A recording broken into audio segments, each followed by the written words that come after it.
शरीर में सिर्फ एक कंबल ओढ़कर एक व्यक्ति ट्रेन से हल्द्वानी की तरफ निकलता है, लेकिन टीटी के द्वारा टिकट चेकिंग के समय उस व्यक्ति को ट्रेन से बाहर निकाल दिया जाता है क्योंकि उस व्यक्ति के पास ट्रेन का टिकट नहीं था। लेकिन जैसे ही टीटी के द्वारा उस व्यक्ति को ट्रेन से बाहर की ओर निकालना और फिर ट्रेन का अचानक बंद हो जाना, ये ट्रेन हिस्ट्री में सबसे बड़ा कौतूहल का विषय था कि आखिर कैसे एक ट्रेन अचानक बंद हो सकती है। टीटी के द्वारा निष्कासित किए गए फिर से उस व्यक्ति के प्रकाश को देखकर टीटी उन्हें फिर से ट्रेन में बैठने को कहते हैं और जैसे ही वह व्यक्ति ट्रेन में बैठता है तो ट्रेन अपने आप ही चलना शुरू कर देती है। हम बात करने जा रहे हैं इसी अनजान व्यक्ति की जो बाद में बाबा नीम करोली के नाम से प्रकाश में आए। बाबा नीम करोली अपने दिव्य चमत्कारों के लिए जाने जाते थे, जिस वजह से वे भारत के जिन स्थानों पर जाते थे वहां वे लोगों की परेशानियों को अपने चमत्कारों से दूर करते थे, जिस वजह से वे भारत के विभिन्न स्थानों पर अलग अलग नाम से जाने जाते थे। लेकिन नीम करोली के नाम से वे सबसे ज्यादा विख्यात थे। जब साल 1961 के समय बाबा नीम करोली नैनीताल आए तो उन्होंने नैनीताल में हनुमानगढ़ी मंदिर की स्थापना करी और कुछ समय वहीं रहने लगे।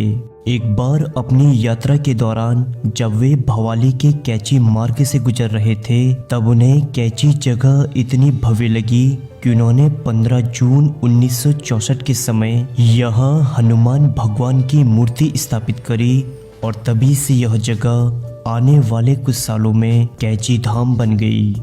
ये पहचान है कैची धाम की जिसने उत्तराखंड के कई फेमस मंदिरों में से अपनी एक अलग पहचान बनाई, क्योंकि यह मंदिर बाबा नीम करोली के द्वारा स्थापित किया गया था। कैची धाम की ऊंचाई समुद्र तल से 1400 मीटर है, जहां नैनीताल से यह 22 किलोमीटर दूर स्थित है। कैची नाम की वजह यहाँ के दो घुमावदार मोड़ हैं, जिनके वजह से इस जगह का नाम कैची रखा गया है, क्योंकि ऊंचाई से देखने में यह कैची के समान दिखाई देते हैं, जिस वजह से इस जगह का नाम कैची रखा गया। जहां बाबा नीम करोली के मंदिर पर इसका नाम कैची धाम पड़ गया। बाबा नीम करोली के इस कैची धाम से ही बाबा नीम करोली संपूर्ण जगत में विख्यात रहे, क्योंकि उन्होंने यहाँ कई ऐसे दिव्य चमत्कार किए थे जो चमत्कार कोई दिव्य पुरुष या भगवान ही कर सकते थे।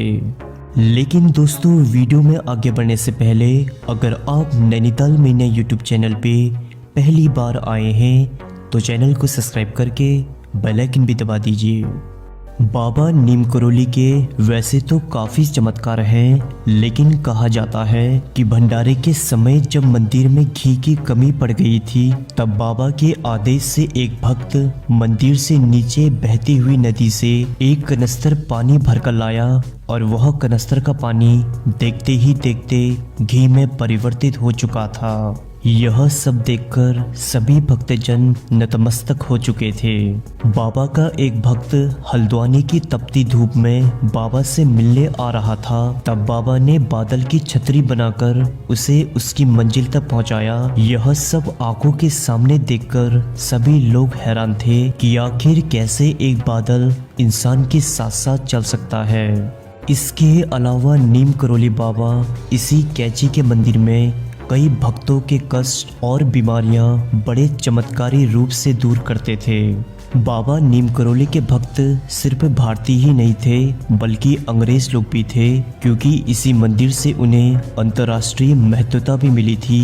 इसीलिए अमेरिका से काफ़ी लोग उनसे मिलने के लिए आते थे। आपको जानकर हैरानी होगी, लेकिन जब एप्पल के संस्थापक स्टीव जॉब्स अपने बिजनेस मॉड्यूल से नाखुश थे तब उन्होंने कैची धाम आकर ही बाबा नीम करोली के आश्रम में कई दिन बिताए थे और यहीं से वापस यूएस में जाकर उन्होंने एप्पल ब्रांड की स्थापना करी। वहीं 2008 के समय जब फेसबुक के संस्थापक मार्क जुकरबर्ग अपने बिजनेस मॉड्यूल के लॉस में थे तब स्टीव जॉब्स ने ही उन्हें यहाँ आने की सलाह दी थी। कैची धाम अपनी ऐतिहासिक विशेषताओं के लिए जाना जाता है, जहां कहा जाता है कि यदि कोई भी व्यक्ति इस मंदिर में अपनी सच्ची श्रद्धा से आता है तो उसकी मांगी हुई विश जरूर पूरी होती है। कैची मंदिर 15 जून 1964 के समय स्थापित हुआ था, इसीलिए 15 जून को यहाँ प्रतिष्ठित दिवस माना जाता है। 15 जून के समय यहाँ एक भव्य मेले का आयोजन किया जाता है। तब यहाँ हजारों किलोमीटर की दूरी को तय करके भक्तजन नैनीताल में स्थित इस भव्य मंदिर कैची धाम में आते हैं। भक्तों की आस्था को देखकर आप समझ सकते हैं कि यहाँ 15 जून के समय लाखों लोगों की भीड़ लग जाती है। दोस्तों, आप इस मंदिर में जरूर आइए, क्योंकि यह मंदिर ही नैनीताल का एकमात्र ऐसा मंदिर है जहाँ देश के प्रधानमंत्री से लेकर बड़े बड़े बिजनेसमैन और सेलिब्रिटी समय समय पर आए हैं। आपको जानकर हैरानी होगी कि बाबा के अंग्रेज भक्त आज भी यहाँ आते हैं और भजन कीर्तन करते हैं।